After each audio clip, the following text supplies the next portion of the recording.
کہ لوگوں تم عمل کیے جاؤ، پھر اللہ تعالیٰ تمہارے اعمال کو دیکھے گا اور اس کے رسول صلی اللہ علیہ وسلم تمہارے اعمال دیکھیں گے اور ایمان والے بھی دیکھیں گے، پھر تم سب اپنے رب کے حضور لوٹائے جاؤ گے جو حاضر و پوشیدہ ہر شے کا جاننے والا ہے، پھر وہ تمہارے اعمال کی بابت تمہیں خبر کرے گا۔ محترم سامعین و حاضرین، آج ہم اور آپ سب اپنے ممدوح و محبوب جناب حافظ محمد اقبال احسن نظامی جو ابن کلیم کے نام نامی سے معروف تھے، ان کی یاد میں منعقدہ اس تقریب میں جمع ہے۔ سامعین کرام، اقبال کے ایک شعر کا مصرع ہے: عشق ہے سب ناتمام خون جگر کے بغیر، عشق ہے سب ناتمام خون جگر کے بغیر۔ تو ہم اپنے بچپن ہی سے، ہمارے ملتان میں ہمسائے تھے محترم ابن کلیم صاحب، ملتان کے علاقہ پل شوالہ پر ہم چھوٹے چھوٹے ہوتے تھے جب آپ کا وہ مکتب تھا دبستان فروغ خطاطی، وہاں پر آپ کو دیکھا کرتے تھے، اور پھر ہم خداداد کالونی میں جب منتقل ہوئے تو کچھ ہی دنوں کے فرق سے محترم ابن کلیم صاحب بھی وہاں جلوہ فرما ہوئے۔ تو اس حوالے سے ہم اپنے بچپن ہی سے جناب ابن کلیم صاحب سے ہمسائیگی اور شناسائی کے شرف رکھتے ہیں،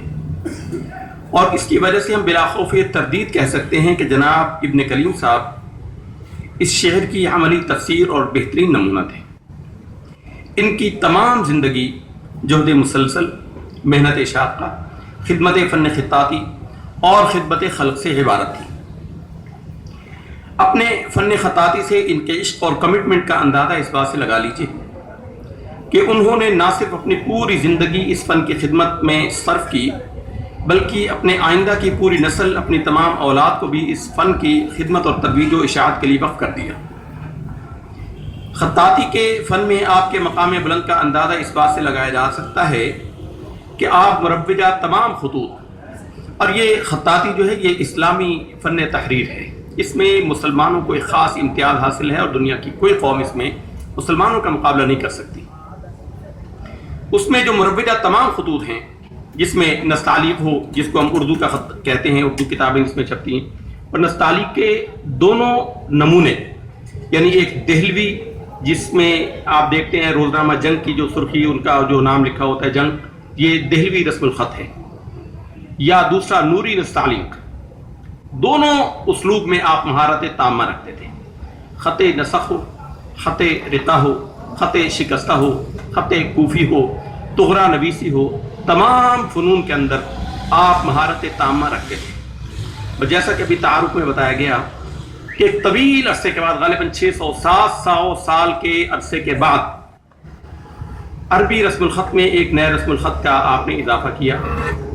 جس کو خط رانا کہتے ہیں، اور اس خط کی نسبت ہی سے آج کی اس محفل کا نام محفل رانائی رکھا گیا ہے۔ ہم اس خط کے حوالے سے ایک چھوٹا سا واقعہ پیش کرتے ہیں کہ یہ خط جب ایجاد ہوا تو ہمارے ملتان میں کینٹ کے علاقے میں ہمارے اسکول کے سامنے، فیڈرل پبلک اسکول کے سامنے ایک چرچ ہے بہت بڑا، اس چرچ والوں نے اپنی ایک نئی عمارت بنوائی اور انہوں نے اس کی پیشانی پر ایک عبارت لکھوائی۔ اس کے لیے انہوں نے بہت سارے خطوط کا مطالعہ اور معائنہ کیا، بڑے بڑے خطاطوں سے رابطہ کیا، اور پھر وہ خط رانا میں وہ عبارت لکھوائی جس میں لکھا ہوا تھا، ہمیں چھوٹے ہوتے ہم نے پڑھا تھا، آج تک ہمیں یاد ہے: مبارک ہو خدا بندہ خدا کہ اس نے اپنی امت کو مخلصی بخشی۔ یہ عبارت اس زمانے میں بھی خط رانا میں لکھوائی گئی، اور کچھ عرصہ پہلے تک ہم جب ملتان گئے تو ہم نے دیکھا کہ وہ لکھی ہوئی تھی، اب تعداد ہمیں نہیں پتہ، لیکن بہت بڑی عمارت تھی، غالباً اس ہال کی لمبائی سے زیادہ اس کی پیشانی تھی۔ ابن کلیم احسن نظامی، آپ کی یہ فن خطاطی کی مہارت آپ کی دیگر تمام شعبوں میں مہارت پر غالب آ گئی، اور باقی آپ کے جو کمالات تھے وہ اس میں چھپ گئے۔ جیسا کہ تعارف میں بتایا گیا کہ 23 کتابوں کے آپ مصنف تھے، اور 23 کتابوں کے مصنف اس پائے کی کتابیں ہیں، وہ سچی بات ہے کہ سفر نامے پڑھنے سے ایمان تازہ ہو جاتا ہے، انسان کا دل خوش ہو جاتا ہے۔ ان میں انسان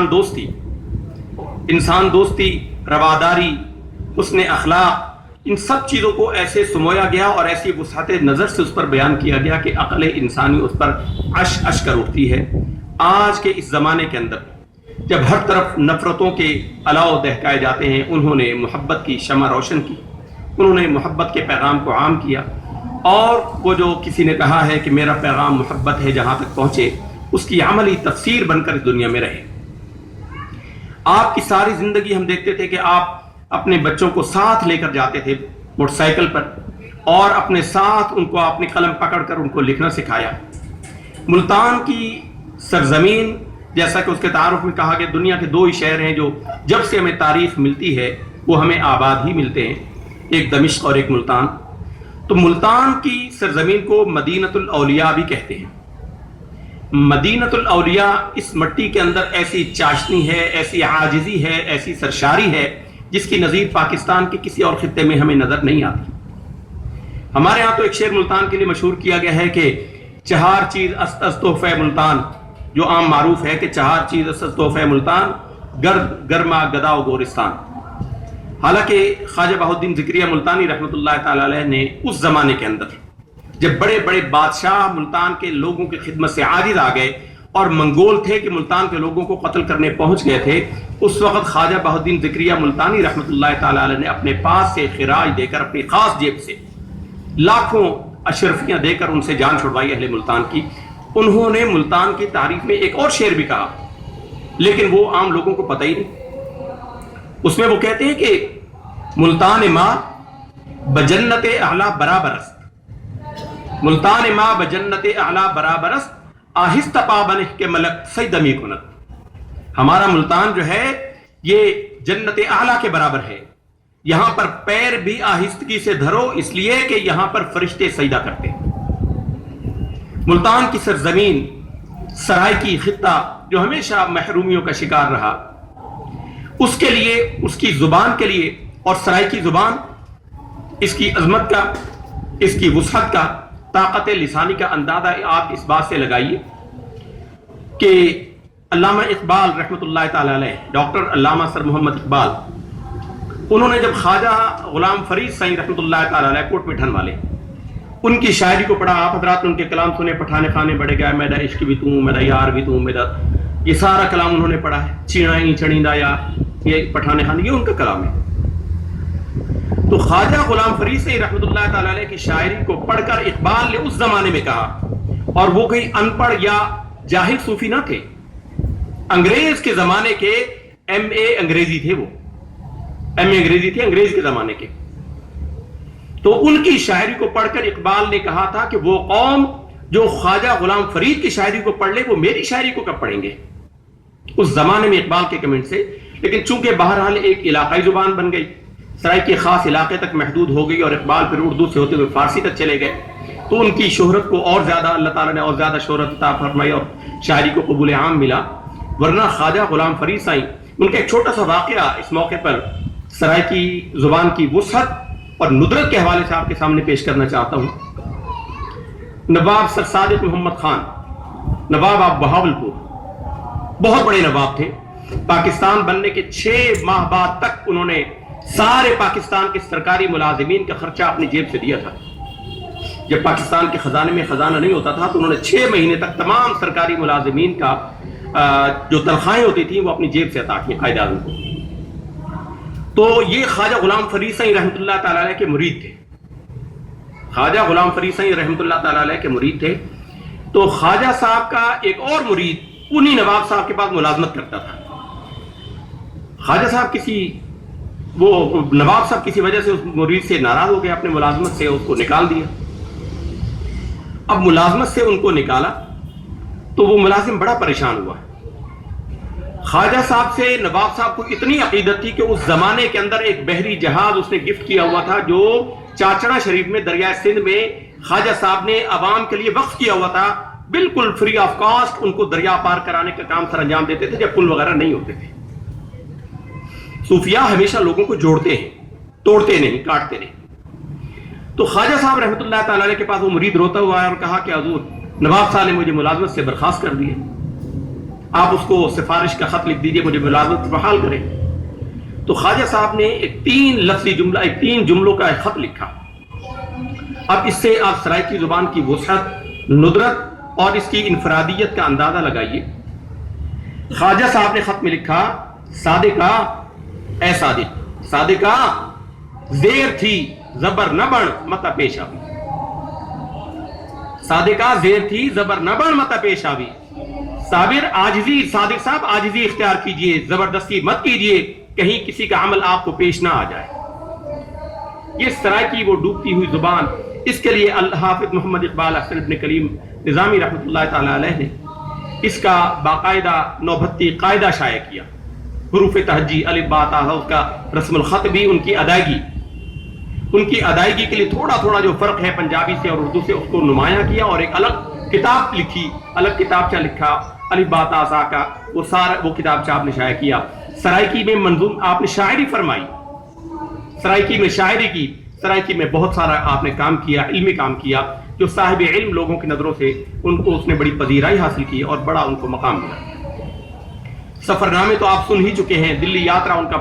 پڑھنے کے قابل سفر نامہ ہے. اس سفر میں انہوں نے ایسے گوشوں سے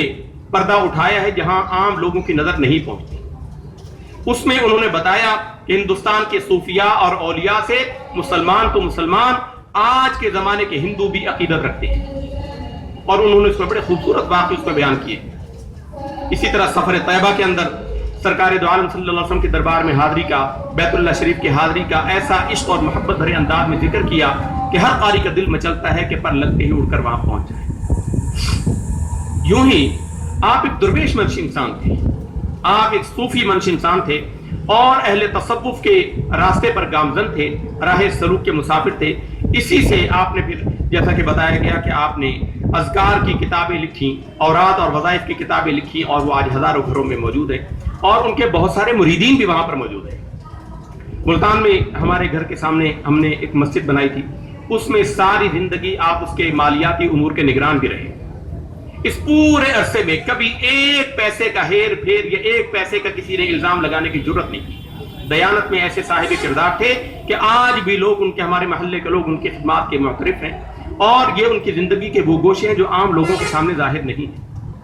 ہماری خوش قسمتی یہ ہے کہ ہم ان کے ساتھ رہے اور ہم نے ان کو دیکھا، ہم نے ان کو پرکھا، ایک سچا اور سچا انسان ہم نے ان کو دیکھا. ہماری دعا ہے کہ اللہ تعالیٰ ان پر کروڑوں رحمتیں نازل فرمائے، ان کے درجات کو جنت الفردوس میں بلند فرمائے. اس شعر پر، اقبال کے شعر پر جو انہوں نے اپنی والدہ کی یاد میں لکھا، اس کے آخری شعر پر ہم اپنی گفتگو کو ختم کرتے ہیں کہ آسماں تیری لحد پر شبنم افشانی کرے، سبزہ نورستہ اس گھر کی نگہبانی کرے، وما علینا الا البلاغ.